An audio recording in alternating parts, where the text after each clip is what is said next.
జగన్ గుర్తు పెట్టుకో, నిన్ను పాతాళానికి తొక్కకపోతే నా పేరు పవన్ కళ్యాణ్ కాదు, మా పార్టీ జనసేన కాదు. కబర్దార్.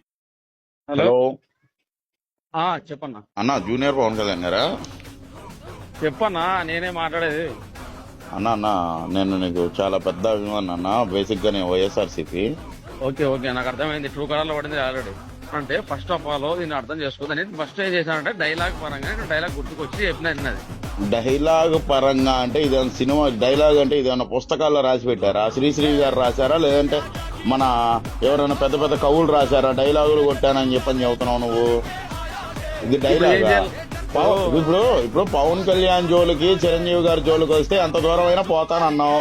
నారా లోకేష్ గారు పవన్ కళ్యాణ్ గారి తల్లి గారిని సాక్షాత్తు దూషించాడని చెప్పని మీ అభిమాన నాయకుడు మన రాష్ట్ర డిప్యూటీ సీఎం అయిన పవన్ కళ్యాణ్ గారే చెప్పాడు, నా తల్లిని దూషించినందుకు. అప్పుడు నువ్వు ఎంత దూరం వెళ్ళావు చెబితే నేను వెనకొచ్చి కొలతా వేస్తాను. నువ్వు ఎంత దూరం వెళ్ళావు? అప్పుడు మెచ్యూరిటీ లేదు, ఇప్పుడు మెచ్యూరిటీ ఉంది. ఓకేనా? ఏంది ఇప్పుడు మెచ్యూరిటీ లేదు నాకు. ఇప్పుడు మెచ్యూరిటీ అర్థమైంది అన్న. మెచ్యూరిటీ ఉంది, మెచ్యూరిటీ లేదంటే మెచ్యూరిటీ ఉంటే నీ ఇష్టం వచ్చినట్టు మాట్లాడతావా? మాట్లాడలేవు కదా. సరే తప్పు అయిపోయింది. ఓకేనా? తప్పైపోయి ఇప్పుడు నువ్వు ఫస్ట్ ఆఫ్ ఆల్ నువ్వు అన్నది ఒక జగన్మోహన్ రెడ్డి అనే వ్యక్తిని కాదు. ఇంచుమించు 40% ఓట్లేసి దేవుడు లాగా భావించే ఒక వ్యక్తిని. అది గుర్తించుకో. నువ్వు అనేది ఏదో ఒక వ్యక్తిని కాదు. మా ఆయనంటే ఎవరినన్నారు? మా పవన్ అన్న చెత్త నాకుడు చెత్త మాటలు మాట్లాడిస్తుంటే ఎవరన్నారు? ఎవరన్నారు? Social media చూస్తలేవా? చూస్తున్నావంటే మరి నువ్వు ఖండించవయ్యా. నిన్ను ఇప్పుడు ఎట్లా మేము ఖండించాం? నిన్నేదన్నా బూతు మాట అన్నా? మేము చెప్పేది నిన్నేదన్నా బూతు మాట అన్నావా? ఇప్పుడు ఫోన్ చేసి రాజకీయంగానే మాట్లాడావా? నిన్నేమన్నా వ్యక్తిగతంగా మాట్లాడావా? అవునవును. నీకు వ్యక్తిగతంగా మాట్లాడే దమ్ము లేదా? మీ నాయకుడు నేర్పలేదా?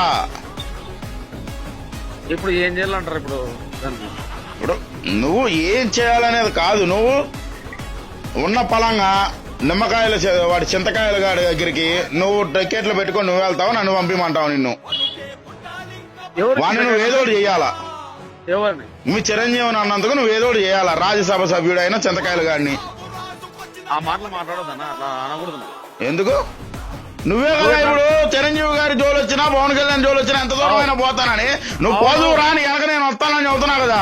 నేను వస్తానని చెప్తాను, మాటలు చెప్తున్నాను. ఏదో నువ్వు రెచ్చగొట్టిస్తున్నావు. మరి రెచ్చగొట్టేది నువ్వు బల్లెవాడివి స్వామి. నువ్వు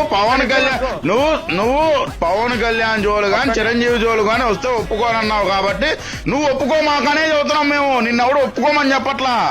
మీరు అంత లేదే నేను చెప్పాను. ఓకే, అర్థం చేసుకో. నువ్వు నాకు పెద్ద ఎన్నికల అందరూ ఉన్నారు కాబట్టి చెప్పాను అదే పని. ఓకేనా? అదే చెప్పు. మరి వెనకుంది ఎవరు? మరి నీ తాతయ్య వెనకుండి నీతో ఎవరు మాట్లాడిచాడు? అది కూడా చెప్పు. మరి అది కాదు నాకు మాట్లాడి చెప్పాలి. ఇప్పుడు నువ్వేం చెప్పా? నా వెనకాల ఉన్నారు, నేను వెనకాల ఎవరు లేకుండా నా ఇష్టం వచ్చినట్టుగా నేనేం చెప్పనన్నావు కదా. మరి నీ వెనకుండి నీతో ఎవరు చెప్పించాడు? ఇప్పుడు ఆడ జరిగిన స్టేజ్ మాట్లాడద్దు. ఎవడో మాట్లాడే మాటలు మాట్లాడద్దు. సరే ఎవరండి సార్? ఆ సార్ ఎవరు సార్? చెప్పండి సార్.